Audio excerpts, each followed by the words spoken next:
बिस्मिल्लाहिर्रहमानिर्रहीम अस्सलाम वालेकुम रहमतुल्लाहि व बरकातुहू। उम्मीद है आप लोग खैरियत से होंगे। हम लोगों ने अपना जो शुरू किया हुआ है फ़िज़िक्स का सिलसिला for the Punjab board Urdu medium chapter number 12 पे हम लोग पहुंच गए हैं 10th क्लास, जिसका नाम है ज्योमेट्रिकल ऑप्टिक्स। इस वीडियो में हम लोग उस पहले तो एक्सरसाइज के जो MCQs हैं वो करेंगे और उसके बाद इंशाअल्लाह जी फिर जो शॉर्ट क्वेश्चन है वो करेंगे। मेजॉरिटी शॉर्ट क्वेश्चन जो हैं वो उनका जवाब टेक्स्ट बुक के अंदर है।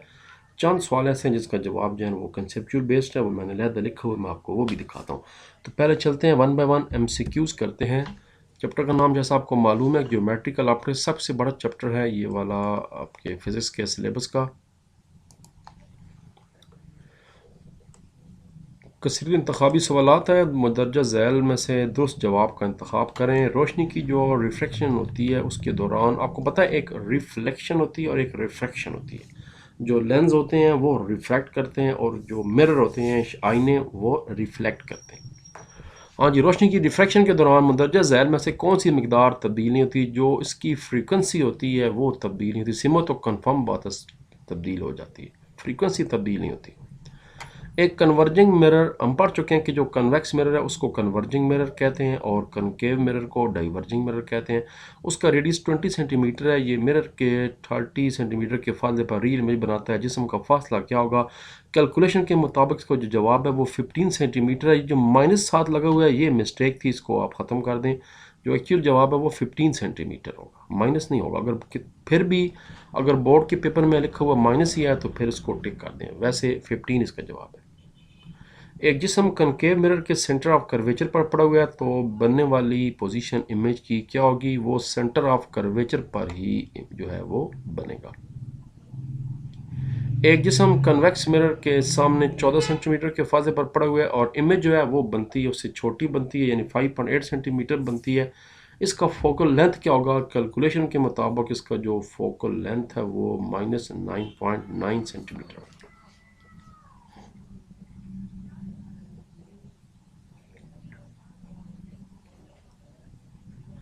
ये कनकेव मिरर है, डाइवर्जिंग है, कन्वेक्स मिरर, कन्वर्जिंग मिरर। अगला जी, इंडेक्स ऑफ रिफ्रैक्शन का इन्हिसार किस पर होता है? इंडेक्स ऑफ रिफ्रैक्शन का इन्हिसार जो है वो रोशनी की स्पीड पर होता है, द स्पीड ऑफ लाइट।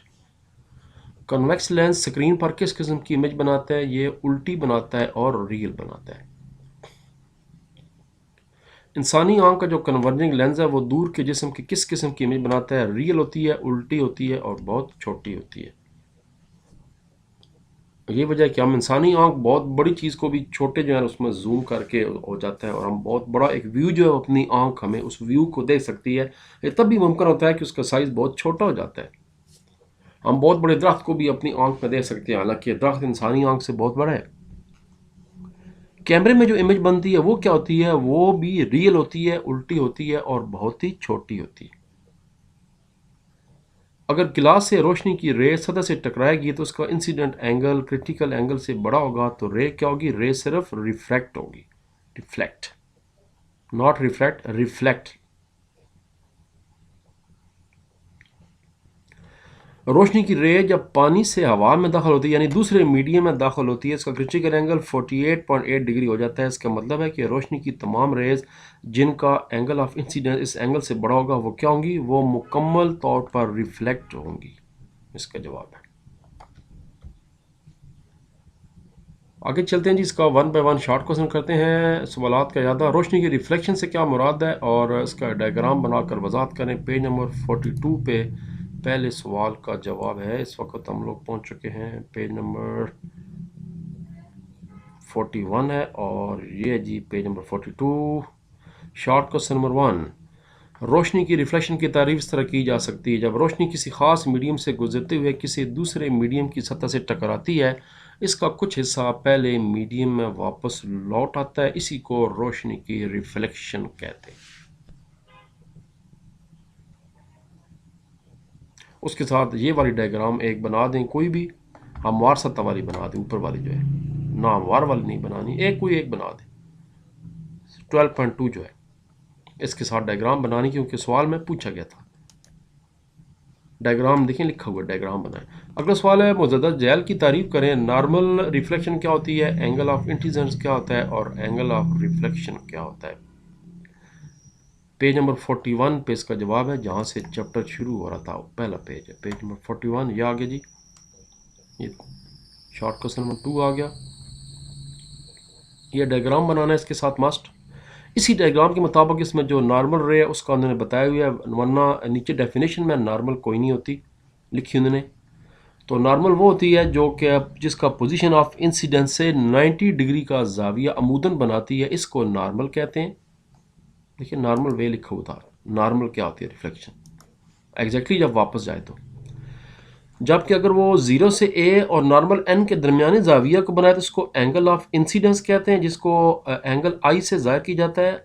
अगर नॉर्मल और रिफ्लेक्टेड रे 0 बी के दरमियानी जाविये एन ओ बी को एंगल ऑफ रिफ्लेक्शन कहते हैं, जिसको एंगल आर से नॉमिनेट किया जाता है। ये देखिए यहाँ तक इसका जवाब है, ज़ाहिर किया जाता है। तो पीछे रहेगा नॉर्मल क्या होती है। तो नॉर्मल मैंने कहा था अपने पास से जवाब दें, किताब में नहीं लिखा हुआ कि पॉइंट्स ऑफ इंसिडेंस ओ से लेकर अमूदन 90 डिग्री पर जो है वो एन यानी नॉर्मल कहलाती है। इसको एन से डिनोट करते हैं, एन। इंसिडेंस रे को ए कहते हैं और रिफ्लेक्टेड रे को बी कहते हैं। यहाँ से रोशनी आ रही है और टकरा के इधर जा रही है। अगला सवाल, रिफ्लेक्शन के कवानीन बयान करें। हम लोग थर्ड क्वेश्चन कर रहे हैं और इनकी ग्राफ के ज़रिए तस्दीक क्या कर सकते हैं हम लोग। Page number 42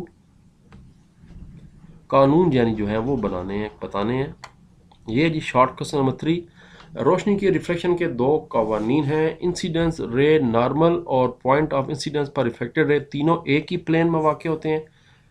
angle of incidence आई होता है और एंगल ऑफ रिफ्लेक्शन आर, दोनों बराबर होते हैं, यानी angle I equal to angle R. यहाँ तक ये ऊपर आप डायग्राम भी इसके साथ ये वाला ये देखें, दोनों बराबर एंगल, ये भी और ये वाला भी, ये वाला भी और ये वाला भी। अब ग्राफ के साथ तस्दीक करनी है तो ये वाला ग्राफ इसके साथ बनाना है, ये वाला शक्ल नंबर 12.1 इसके साथ बनानी, क्योंकि तस्दीक लिखा हुआ है कि आप क्या कर सकते हैं। तो ठीक है, कर सकते हैं और हमने कर भी दी है।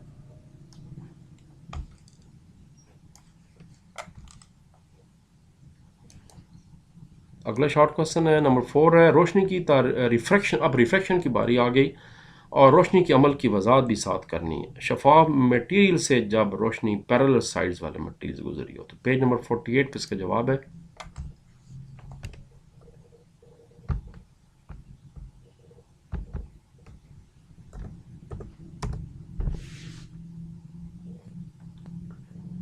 पेज 48 ये जी, जब रोशनी एक शफाफ मीडियम से दूसरे मीडियम में दाखिल होती है तो ये अपना असल रास्ते से मुड़ जाती है। इस अमल को रिफ्रैक्शन कहते हैं। आगे इसका ग्राफ से करना है। रोशनी की रिफ्रैक्शन की जो वजाहत है वो मंदरजा झैल डायग्राम से ली जा सकती है।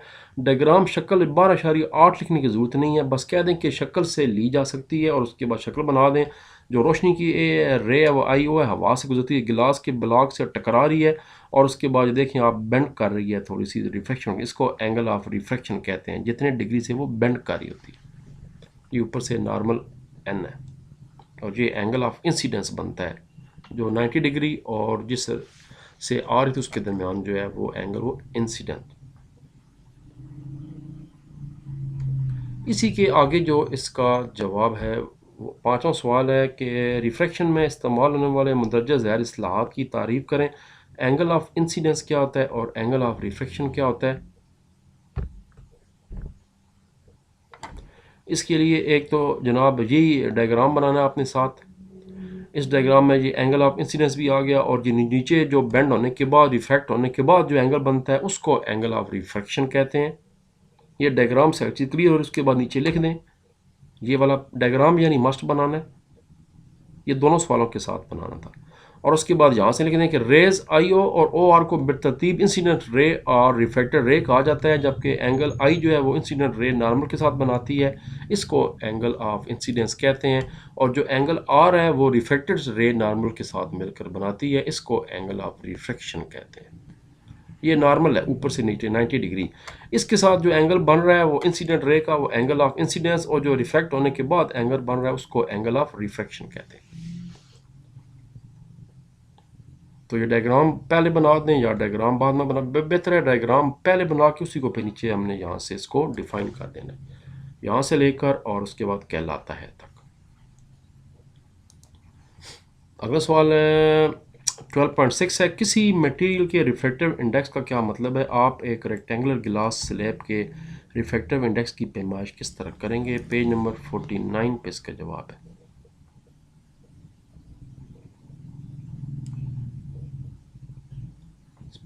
66666 ये जी एक्सक्यूज रिफ्रैक्टिव इंडेक्स। किसी मीडियम का रिफ्रैक्टिव इंडेक्स जो है वो n से डिनोट करते हैं उसको, और रोशनी की हवा में जो स्पीड है वो c है। तो रोशनी की किसी मीडियम में जो स्पीड v की निस्बत के बराबर होता है, यानी रिफ्रैक्टिव इंडेक्स इक्वल टू हवा में रोशनी की स्पीड डिवाइडेड बाय किसी भी मीडियम के अंदर जाने की रोशनी की speed, n equal to c over v। जो एक्चुअल इस वक्त फ़ज़ा में रोशनी आ रही होती है आपकी तरफ सूरज की किसी और की, उसको c से डिनोट करते हैं। जब वो पानी के अंदर टकरार होती है सूरज की रोशनी, उसके बाद जो उसकी स्पीड है उसको v से डिनोट करते हैं, और n जो है उसको रिफ्रैक्टिव इंडेक्स। तो यहाँ तक आपने क्वेश्चन लिखकर इसको मुकम्मल कर देना है। 7वां सवाल है कि रोशनी की रिफ्रैक्शन के कवानीन बयान करें, और आप रेक्टेंगुलर गिलास स्लैब और पिन की मदद से किस तरह साबित कर सकते हैं? पेज 48 और 49 यहाँ से स्टार्ट करेंगे। पेज 48 रिफ्रैक्शन के कवानीन, इंसिडेंट रे, रिफ्रैक्टेड रे और पॉइंट ऑफ इंसिडेंट पर अमूदन तीनों एक ही प्लेन में वाक़ होते हैं। पहली बात ठीक हो गया, प्लेन एक है, देख लें आप, ये एक प्लेन है ये वाला, इस पर सारे के सारे वाक़ हैं। उसके बाद पेज 49 पे दूसरा point, angle of incidence I के साइन और एंगल ऑफ रिफ्लेक्शन आर के साइन में एक कांस्टेंट निस्बत होती है, यानी N equal to constant equal to sine I over sine R. और नीचे बता भी सकते हैं कि इसको स्नेल्स लॉ कहा जाता है।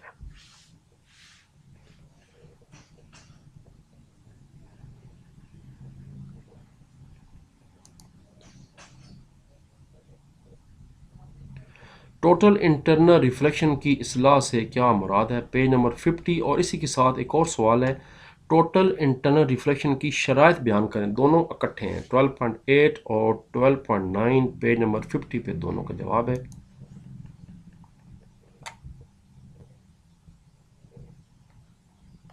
ये जी टोटल इंटरनल रिफ्लेक्शन, पहले डेफिनेशन आ गई। जब रोशनी एक रे कसीफ मीडियम से लतीफ़ मीडियम में दाखिल होती है तो ये नॉर्मल से परे हट जाती है। एक बात ये बतानी है।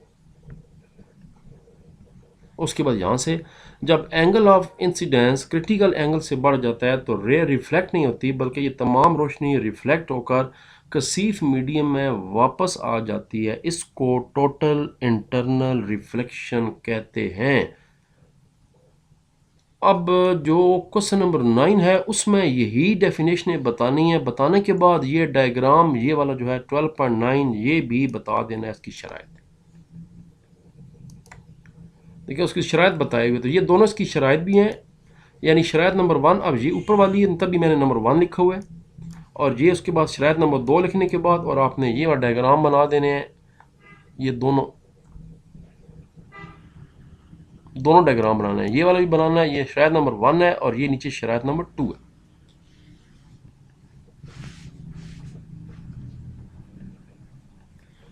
यानी दोनों सवाल मिलते जुलते थे। सिर्फ क्वेश्चन नंबर 2 में जो वही जो डेफिनेशन है उसको दो हिस्सों में शराइत के तौर पर बता देंगे। ये पॉइंट नंबर 1 बता दिया और ये पॉइंट नंबर आपने 2 बता दिया, और उसके बाद जनाब ये दोनों डायग्राम बना देने हैं, ऊपर वाला भी और नीचे वाला भी, और ये आपका सवाल नंबर 9 जो है ये मुकम्मल हो जाएगा। सवाल नंबर 10 है कि क्रिटिकल एंगल से क्या मुराद है? क्रिटिकल एंगल और रिफ्रैक्टिव इंडेक्स के दरमियान तलब की मुसावात करें। किताब में इसका एग्जैक्ट जवाब नहीं है, इसलिए मैंने इसको नीचे लिख दिया है। बारी आ चुकी है जी स्क्रीन शॉट लेने की या कापी पेंसिल हाथ में उठा के लिखने की। 12.10 ये नीचे हुआ जी। अच्छा, शरायत वो जो अभी 9वां सवाल किया, अगर आपको किताब के अंदर वाली बात पसंद नहीं आई तो फिर आप ये वाला अल्फाज वही लिख सकते हैं कि इंसिडेंट रे कसीफ मीडियम से लतीफ़ मीडियम में दाखिल होनी चाहिए। टोटल इंटरनल रिफ्लेक्शन के लिए angle of incidence critical angle से ज़्यादा होना ज़रूरी है। ये दो बातें बताने के बाद वही जो मैंने पेज नंबर बताया था उसका ये वाला डायग्राम बना देना है, वरना फिर जो मैंने अंडरलाइन कराया किताब से बेहतर है सीधा सीधा किताब से लिख दें। 2 पॉइंट्स बताए हुए मैं। सवाल असल में अगला सवाल नंबर 12.10 लें जी, इसका स्क्रीन शॉट ले लें, यहाँ से शुरू होंगे। एंगल ऑफ ये क्वेश्चन नंबर 10 है। एंगल ऑफ इंसिडेंस की खास कीमत पर एंगल ऑफ रिफ्लेक्शन की कीमत 90 डिग्री जाती है अमूदन, लिहाजा इस एंगल ऑफ इंसिडेंस को जिस रिफ्लेक्टेड रे यानी लतीफ़ मीडियम के साथ 90 पर रिफ्लेक्ट होती है इसी को क्रिटिकल एंगल कहा जाता है। इसको सी से जाहिर किया जाता है। तो हमारे पास दो मसवातें आ गई, आई इक्वल टू सी आ गई और आर हो गया जी आपका जो है वो 90 डिग्री।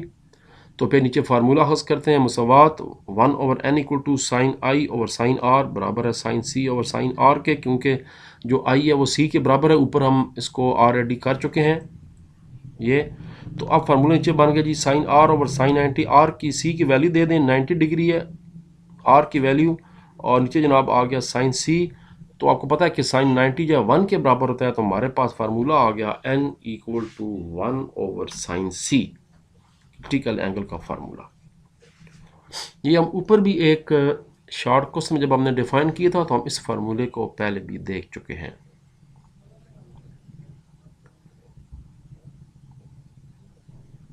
अगला सवाल,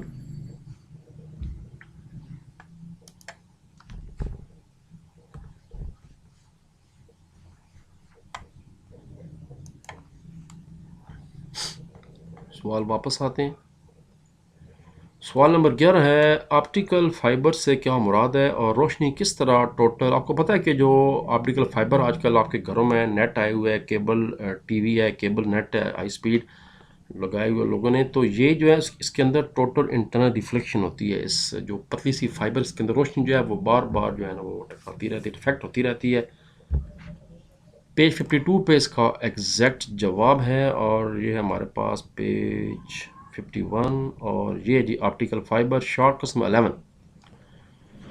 इसमें टोटल इंटरनल रिफ्लेक्शन के अमल का इस्तेमाल किया जाता है। फाइबर ऑप्टिक्स में बाल की मोटाई के बराबर ग्लास या प्लास्टिक के रेशे इस्तेमाल करते हैं जिनमें रोशनी सफ़र करती है।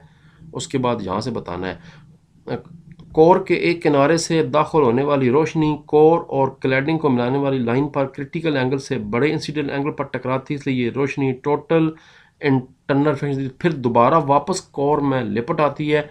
रोशनी ज़ाया नहीं हो पाती, जो डाटा है वो आपका ज़ाया नहीं होता, और स्पीड के साथ डाटा एक जगह से दूसरी जगह कई किलोमीटर तक सफ़र कर सकती है। ये सबसे बड़ा फ़ायदा है, जिसमें डाटा हाई स्पीड होता है और डाटा ज़ाया होने का बहुत ही रेयर चांस होता है फाइबर ऑप्टिक में। ये इसका जवाब था। अगला सवाल है, लेंस पर इस्तेमाल होने वाले मंदरजा असलाहत की तारीफ करें। अब लेंस की बारी आ गई है। प्रिंसिपल एक्सिस क्या होता है, ऑप्टिकल सेंटर क्या होता है, और फोकल लेंथ क्या होती है। तीनों का जवाब 55 और 56 पेज 55 पे आ जाए पहले। ये पेज 52 है, थोड़ा सा लंबा। 55 लो जी, सबसे पहले प्रिंसिपल एक्सिस। स्फेरिकल लेंस की दोनों सतहें एक सफ़ीर का हिस्सा होती हैं। लेंस के दोनों सेंटर ऑफ कर्वेचर से गुजरने वाली सीधी लाइन को प्रिंसिपल एक्सिस कहते हैं। ऑप्टिकल सेंटर क्या होता है, प्रिंसिपल एक्सिस पर लेंस के सेंटर पॉइंट सी को ही ऑप्टिकल सेंटर कहा जाता है। ये डायग्राम बनाना है इन तीनों सवालों के साथ। अगर इकट्ठे आ जाएं 4 नंबर का, अगर 2 नंबर का अलग-अलग आ जाए फिर नहीं बताना। अगर ये सवाल 4 नंबर का भी आ सकता है तो फिर इसके साथ ये डायग्राम भी बनाना है। इसमें प्रिंसिपल फोकस भी दिए हुआ है, इसमें ऑप्टिकल सेंटर भी दिए हुआ है, इसमें रेज दिखाई गई हैं, प्रिंसिपल एक्सिस भी दिखाया गया। 2 चीज़ें हो गई। तीसरी चीज़ अगले पेज पर है, प्रिंसिपल फोकस। कन्वेक्स लेंस के प्रिंसिपल एक्सिस के पैरेलल रेज रिफ्लेक्शन के बाद प्रिंसिपल एक्सिस पर एक पॉइंट एफ पर सिमट जाती हैं। इस पॉइंट को प्रिंसिपल फोकस या फोकल पॉइंट इसी को कहा जाता है, जहाँ पर रेज जो है वो बाद में सिमट कर एक नुक्ते पर मरकूज होती हैं। ये जो इसको प्रिंसिपल फोकस कहते हैं। ये पैरेलल रेज आ रही थी, लेंस में से गुजरी, और आपको पता है ये लेंस मोटा है, यानी ये आपका कन्वेक्स लेंस है, और जो उसने चीज़ों को छोड़ा मैग्नीफाई करके दिखा देता है ताकि क्लोज आ जाएं और दूर से भी इसका फ़ायदा हो जाता है। ये जनाब आपने करना है। कन्वेक्स लेंस को आपको पता है कन्वर्जिंग लेंस कहते हैं और कनकेव लेंस को डाइवर्जिंग लेंस भी कहा जाता है। तो ये तीनों डेफिनेशन भी हो गई। अब ये अलग-अलग अगर आ जाएं तो फिर मैं बता रहा हूँ डायग्राम की जरूरत नहीं है, अगर इकट्ठी आ जाए फिर डायग्राम बनाना होगा। और ये नीचे कनकेव लेंस का भी दिया हुआ है, कोई एक कर लें बस, ठीक। ये ऊपर कन्वेक्स लेंस था और ये नीचे कनकेव। आपको पता है कि दरमियान से पतला होता है और इसकी जो बाहर वाली साइडें आखिरी वो मोटी होती हैं, जबकि जो आपके होते हैं जनाब शीशे ये वाले लेंस ये दरमियान से मोटे होते हैं, जैसे अमूमन अपनी ग्लासेस नज़र वाली एनकों का आप देखा होगा। 12 सवाल हो गए, पहला सा मुकम्मल। अगले हिस्से पे आते हैं। कन्वेक्स लेंस और कनकेव लेंस के प्रिंसिपल फोकस से क्या मुराद है, जवाब के डायग्राम के ज़रिए वजाहत करें। पेज 56। अब इसमें जनाब पूरा बताना भी मैंने इसको अलग कलर दे दी। अब ये पूरा जहाँ तक करना है डाइवर्जिंग तक लिखना है, वही बात बतानी है। आप चूँकि दोनों का बताना है, ये उसने दोनों का पूछा है, कन्वेक्स लेंस का भी पूछा है और कनकेव लेंस का भी पूछा है, तो दोनों बता दें आप। कन्वेक्स लेंस का भी बता दें और नीचे जनाब कनकेव लेंस की भी बता दें। इसमें जो पैरेलल रेज है लेंस के पीछे एक पॉइंट एफ से आती हैं और जिनको प्रिंसिपल फोकस कहते हैं। इसके प्रिंसिपल फोकस जो है वो रेस के आगे लेंस से पहले होता है, जबकि इसका जो प्रिंसिपल फोकस है वो लेंथ के बाद बनता है। ये अब यहाँ तक कर दें, इसका पूरा कर दें। देखते हैं डायग्राम पूछा है तो फिर दोनों डायग्राम बनाने हैं। ये वाला डायग्राम भी बनाना है 12.21 कनकेव लेंस और कन्वेक्स लेंस 12.20 भी बनाना है। अगर अलग-अलग सवाल आ जाए तब भी बनाना है, अगर इकट्ठा आ जाए फिर ज़ाहिर सवाल बड़े 4 नंबर का होगा तो फिर इसको इकट्ठा करके बना दें। सवाल नंबर 14, बयान करें कि रोशनी कन्वेक्स लेंस से किस तरह रिफ्रैक्ट होती है। इससे अगला पेज।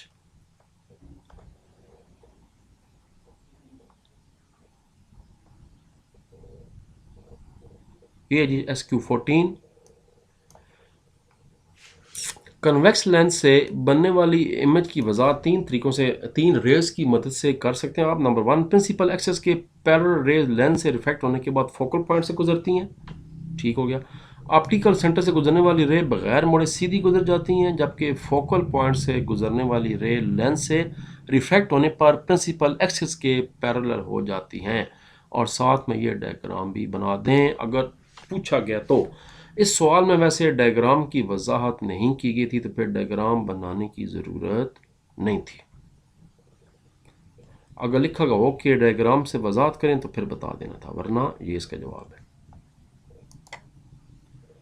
सवाल नंबर 15 है, रे डायग्राम बनाना है रेज का और कन्वर्जिंग लेंस का बतौर मैग्नीफाइंग गिलास किस तरह इस्तेमाल कर सकते हैं। पेज 58 59।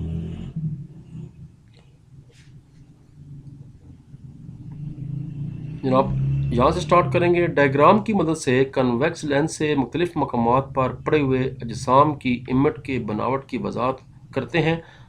बस सिर्फ यहाँ तक लिखना है पहले। ये लिखने के बाद ये सामने वाला डायग्राम पहले बनाना है। अगर जिसम कन्वर्जिंग लेंस के फोकल लेंथ के अंदर रखा जाए तो जो लेंस है वो मैग्नीफाइंग गिलास के तौर पर अमल करता है। एक बात ये बतानी, पहले ये 1.5 लाइन लिखने के बाद ये सामने वाला डायग्राम, उसके बाद जनाब नीचे आना है अगले पेज पर। उसके बाद इसके साथ ये वाला डायग्राम बनाना है, क्योंकि जो इमेज है वो छोटी बनती है। इमेज जिस्म के पीछे वर्चुअल सीधी और जिस्म के जिसामत से इमेज बड़ी बनती है, यानी मैग्नीफाई हो जाती है ये। उसके बाद ये डायग्राम मजीद बना के इसको क्लियर कर देना है। तो ये जो डायग्राम बना हुआ है शक्ल 12.25, ये भी सवाल नंबर 15 का हिस्सा है। उसके बाद जनाब इसकी जो पहले ये 2 लाइनें बतानी थी और इसके सामने डायग्राम बना था, अब जाके सवाल नंबर 15 मुकम्मल हुआ है।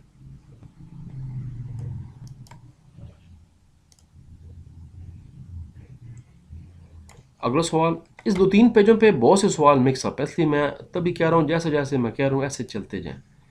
सवाल नंबर 16 और 17 ये दोनों सवाल अपने पास से मैं कराने जा रहा हूँ। एक सिक्का कन्वर्जिंग लेंस के फोकल पॉइंट पर रखा हुआ है, इसकी क्या इमेज बनेगी।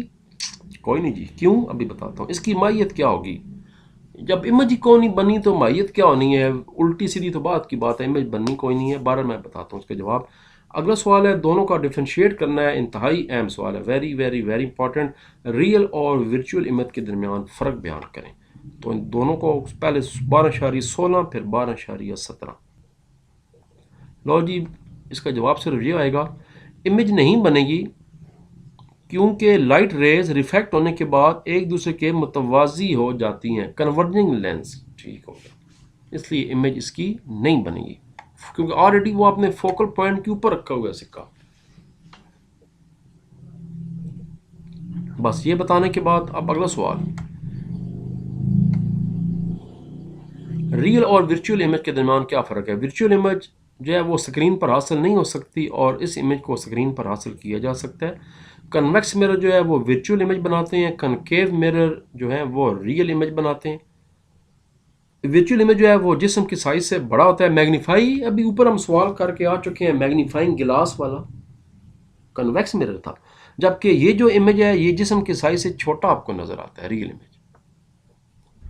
वर्चुअल इमेज के लिए इमेज का फासला क्यों होता है, यही वजह कि जो ड्राइवर यूज़ करते हैं, हम पहले भी पढ़ चुके हैं, वो मैंने वीडियो पहले बना दी थी जिसमें आला तसव्वुराती सवालात थे कि हम ड्राइविंग के लिए, मेकअप के लिए हम जो है वो इस्तेमाल करते हैं मैग्नीफाइंग वाला शीशा, यानी ये वाला कन्वेक्स। जबकि ड्राइविंग के दौरान जो साइडों के साइड मिरर होते हैं, साइड व्यू मिरर्स, वो दूर से जो है ना वो फोकस करते हैं, चीज़ों को छोटा दिखाता कि हर चीज़ फोकस में आ जाए।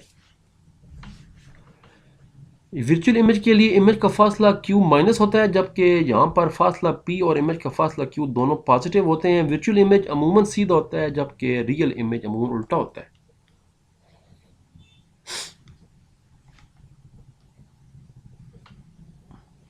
उम्मीद है आपने इसका स्क्रीनशॉट ले लिया होगा और या इसको रोक कर लिख लिया होगा। और इस तरह ये ऊपर वाला सवाल भी सिर्फ एक लाइन है, ये नीचे एग्जाम वही बात बताई जा रही है रियल इमेज की और उसकी कन्वेक। देखें आप, जो छोटा असल इमेज था वो बड़ा बन गया, इमेज का ऑब्जेक्ट बड़ा बन गया, और इस सूरत में जो इमेज का ऑब्जेक्ट है वो छोटा बन गया। ये कनकेव है और ये ऊपर वाला कन्वेक्स है, ये जो आपको नज़र आ रहा है। तस्वीर बना दें तो भाई बल्ले बल्ले, नहीं तो फिर भी बल्ले बल्ले। लो जी अगला सवाल। अब 17 वाला सवाल जो है किताब के ऊपर है, रियल और 18 सॉरी 17 हो गया। कन्वर्जिंग लेंस रियल जिस्म के वर्चुअल इमेज किस तरह बनाता है, डाइवर्जिंग लेंस किस तरह बनाता, दोनों का बताना है। पेज 58 और 59, क्वेश्चन नंबर 12.18। 18A और 58 असल में उल्टा है, पहले जो ऐसा उसका जवाब नीचे है, ये 18A का जवाब ये है। जो इमेज है वो जिस्म के पीछे होगी, वर्चुअल होगी, सीधी होगी और जिस्म की जिसामत से बड़ी होगी। ये होगा जी कन्वेक्स लेंस वाला हिस्सा, जिस्म लेंस और एफ के दरमियान वाक़ साथ ये तस्वीर बना देनी है। अब ये शॉर्टकट नंबर 15 भी था, लेकिन अब आप इसको शॉर्टकट नंबर 18A के तौर पर करेंगे। उसने कन्वेक्स का पूछा है पहले, कन्वर्जिंग यानी कन्वेक्स लेंस। अब वो डाइवर्जिंग का पूछ रहा है, वो ऊपर वाले पेज नंबर 58 पे इसका जवाब है ये ये जी कनकेव लेंस यानी डाइवर्जिंग लेंस की रे डायग्राम आ गई। इसमें जो वर्चुअल इमेज है वो जिस्म से छोटी बनती है, आपको स्क्रीन पे नजर आ रही है। तो ये पेज 58 पे ये वाला डायग्राम और पेज 59 पे ये वाला डायग्राम। ये शॉर्ट नंबर 15 का भी आंसर था। अगला सवाल है जनाब, लेंस की पावर से क्या मुराद है और इसकी यूनिट की तारीफ करें। पेज 56 और 57। पेज 57 आ गया, पेज 56 यहाँ से स्टार्ट करेंगे। लेंस की पावर बिल्कुल लास्ट लाइन है पेज 56 की। अगर आपकी किताब थोड़ी बहुत इससे डिफरेंट है तो टॉपिक सेम होते हैं, उस हिसाब से निशान यानी टॉपिक देखा करें। लेंस की पावर से मुराद इसकी जो फोकल लेंथ है वो उसकी उलट होती है, जबकि फोकल लेंथ की जो पैमाइश है वो मीटर्स में हो, यानी फोकल लेंथ मीटर में बराबर है P = I के। लेंस की जो पावर का यूनिट है वो डायोमीटर है और इसे डी से जाहिर किया जाता है। अगर एफ की पैमाइश मीटर में हो तो 1d equal to 1 metre. Dioptre ऐसे लेंस की पावर है जिसमें फोकल लेंथ 1 मीटर होती है। क्योंकि कन्वेक्स लेंस की फोकल लेंथ पॉजिटिव होती है, इसकी पावर भी पॉजिटिव होती है, जबकि कनकेव लेंथ की पावर जो है वो नेगेटिव होती है, जो इसका फिर जो फोकल लेंथ है वो भी नेगेटिव होती है। ये बता दें। बहुत लोग वैसे ज़्यादा डिटेल नहीं बताते, तकरीबन इसका जवाब यहाँ तक भी ठीक है। सिर्फ पावर पूछी गई है और इसकी डेरिवेशन यूनिट पूछा गया, तो यहाँ तक कर दें बस, मीटर तक ठीक है, मीटर तक कर दें। और नीचे नंबर फिर आप कहते हैं उस्ताद लंबे सवाल कराता है, यहाँ तक बस बढ़ा। ये 2 लाइनें, ये फार्मूला हो गया और यहाँ से लाइन शुरू करते हैं। हम मियाँ मियाँ कम हो गया। ओके, गिलास प्रिज्म आ गया जी। रोशनी के गुजरने की अमल की वजाहत करें और एंगल ऑफ डेविएशन की पैमाइश करें। Page 54, prism मंशूर। लो ये पेज 54, ये इसका जवाब है, काफ़ी लंबा, लेकिन इसके अलावा इसका हल कोई नहीं है। 2 डायग्राम बनाने हैं। 12.7 बनानी है जिसमें रिफ्लेक्शन दिखाई जा रही है, और उसके बाद जनाब 12, ये भी इसका दूसरा से भी आपने बताना है। 2 डायग्राम बनाने, अगर पहला मुश्किल लग रहा है तो कम से कम ये वाला लाजमी बना दें, पर लिखना लाजमी होगा। एंगल ऑफ डेविएशन वाला सारा ये पूछा जा रहा है, प्रिज्म वाला यहाँ से शुरू करना है आपने। Short question number 20। Prism basically शीशे का एक शफाफ जिस्म होता है जिसकी 3 सतहें रेक्टेंगल होती हैं और 2 सतहें आपकी जो है वो ट्रायंगल होती हैं।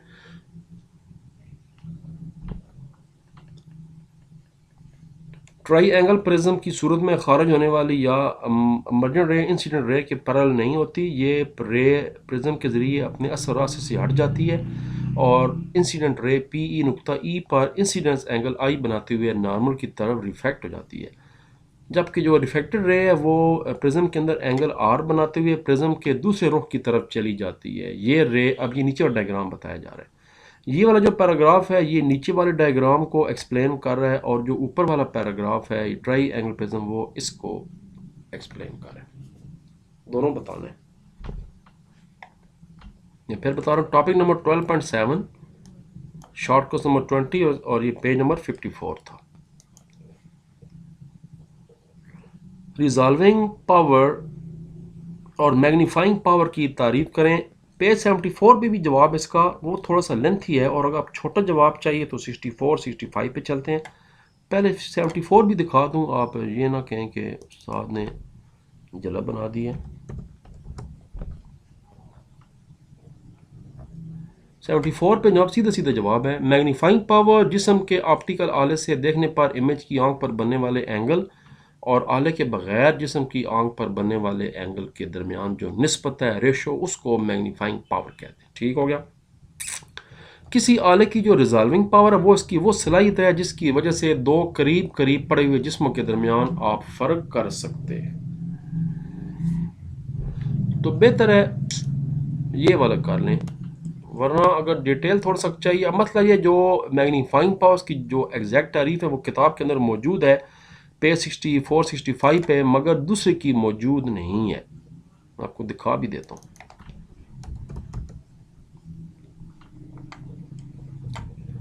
देखिए, मैग्नीफाइंग पावर उसने एक्सप्लेन ज़रूर कर दिया, उसने इसकी डेफिनेशन कहीं नहीं बताई, जबकि रिजॉल्विंग पावर की डेफिनेशन उसने ये वाली बताई हुई है।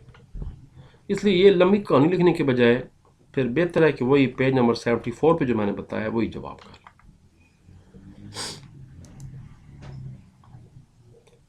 रे डायग्राम बनाने हैं सादा माइक्रोस्कोप का, कंपाउंड माइक्रोस्कोप का और रिफ्रैक्टिंग टेलीस्कोप का। पेज नंबर 65 66 और 68।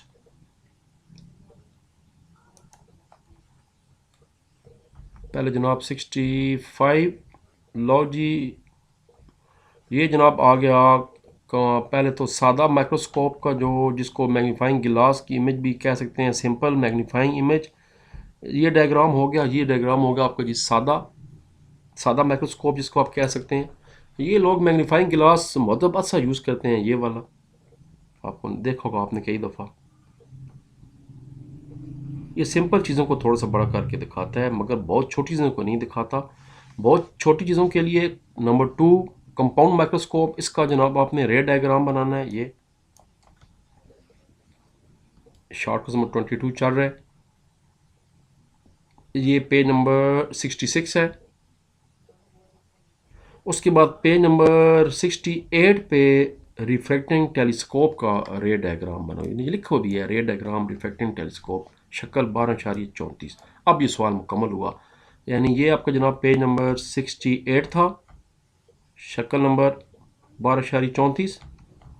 उसके बाद शक्ल नंबर 12.32, ये कंपाउंड माइक्रोस्कोप ये वाली हो गई। और ये जनाब उसके ऊपर जो है ये वाला जो है तस्वीर है, ये सिंपल मैग्नीफाइंग ग्लास, सिंपल जिसको माइक्रोस्कोप भी कहते हैं, वो सिंपल मैग्नीफाइंग होती है।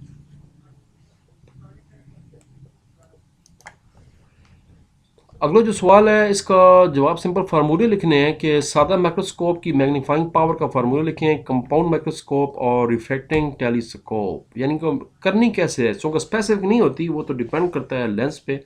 इसका फार्मूला बताना है एक्चुअली। तो फार्मूला बताने के लिए नीचे चलते हैं किताब के अंदर, मैंने निशान लगाए हुए हैं। ये है जी सादा माइक्रोस्कोप जो है, ये वाली मतलब से आप इसको देखें जनाब, इसकी जो है वो एम है वो 1+D/F है।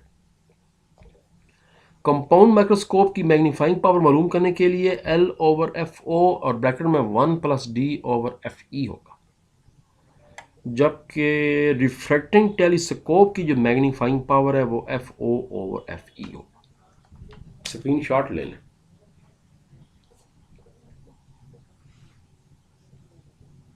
किताब के अंदर भी ये लिखे हुए हैं, मुख्तलिफ पेजों पे थे इसलिए भी मैंने इसको इकट्ठा कर दिया, माजरत उस्ताद मोहतरम की तरफ से।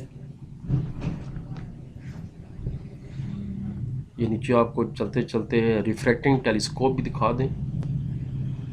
एक आम दूरबीन होती है जो आप आंखों के साथ लगाते हैं, वो छोटी ताकत की होती है, ये बहुत ही बड़ी ताकत, ये तो सितारों को भी देख लेते हैं कि एक शौक के लिए। रिफ्रैक्टिंग टेलीस्कोप है ये, आपके जनाब कंपाउंड माइक्रोस्कोप है। और ये सिंपल जो है ना वो मैग्नीफाइंग गिलास के ज़रिए तस्वीर को बड़ा करके ये इमेज है, ये बड़ी इमेज देखी जा रही है। ये असल ऑब्जेक्ट है। ये जनाब मदब अदसा लगाया हुआ है जिसको कन्वेक्स मिरर कहते हैं, कन्वेक्स लेंस कहते हैं। और ये जनाब तस्वीर को बहुत बड़ा करके दिखा रहा है। मेकअप वाले शीशे इस तरह के होते हैं, वो आजकल दोनों तरह के बने हुए हैं। एक तरफ उल्टा छोटा करके दिखाते हैं यानी कनकेव है, और दूसरी तरफ कन्वेक्स है। दो सवाल रह गए हैं और दोनों किताब के अंदर मौजूद है। आखिरी नॉर्मल इंसानी आंख में इमेज की बनावट को रे डायग्राम की मदद से दिखाना है। आंख किस तरह काम करती है, पेज 69, ये पेज 65 है, 66, 67, 68। लो जी ये है शॉर्ट क्वेश्चन नंबर 24। इंसानी आंख किस तरह दूर से कैसे देखती है और करीब से कैसे देखती है। रेटिना क्या होता है, ढिला क्या होता है। करीब दिखने के लिए जो है वो लेंस है वो खिंच जाता है, और दूर से देखने के लिए जो है वो ढीला हो जाता है। अल्लाह तबारक व तआला की कुदरत है ये शानदार, माशाल्लाह सुभान अल्लाह।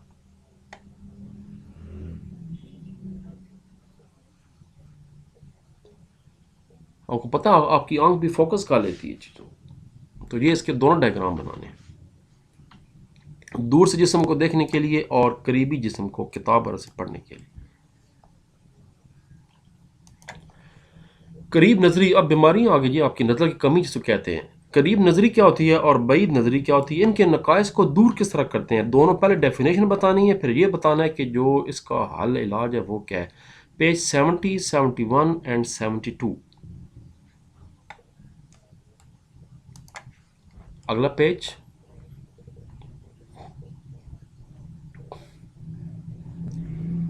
करीब नज़री। कुछ लोग ऐना के बगैर दूर के इस्साम को वाज़ेह तौर पर नहीं देख सकते।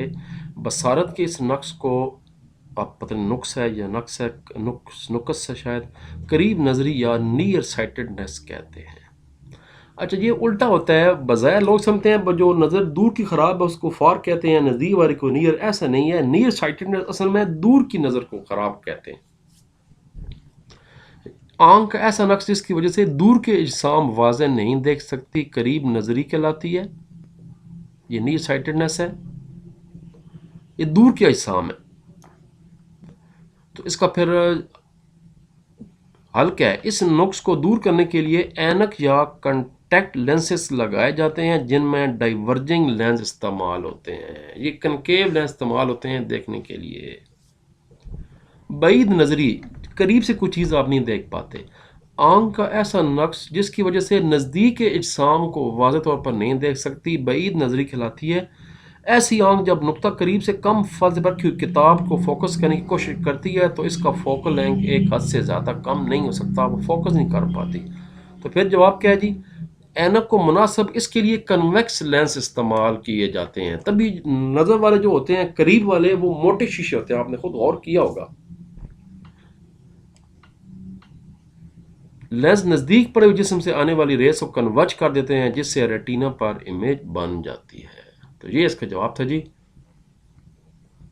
लो जी, सवाल भी ख़त्म, खेल ख़त्म, पैसा जम। बाकी दो वीडियो ऑलरेडी बना चुका हूँ, 2 चैप्टर और बनाएंगे। केमिस्ट्री भी साथ साथ हमने शुरू की हुई है, कम से कम 5 चैप्टर मैं चाहता हूँ एक दफ़ा बने। उसके बाद अभी और काम करना है इंशाल्लाह। बहुत सा पेपर भी करीब आ चुके हैं, अल्लाह ताला आसानी फरमाए सब के लिए। तो ठीक है जी, इंजॉय कीजिए जनाब। नमाज़ पढ़ करें लाजमी फ़र्ज़, कोई गुंजाइश नहीं उसमें। कामयाबी की कुंजी याद रखें।